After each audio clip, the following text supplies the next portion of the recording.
பிறை சூடி அம்மையே எழுந்து வா. யாக ரிஷியோடு பேசி அருளாட தேவியே மகிழ்ந்து வா. கலப்பை மூனை கொண்டு மனப்பை முழுகின்ற சிறப்பை நான் சொல்லவா.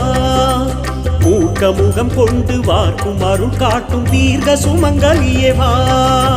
ஆதிவாராகி ஜோதி பிறை சூடி அம்மையே எழுந்து வா. தேவியே மகிழ்ந்து வா.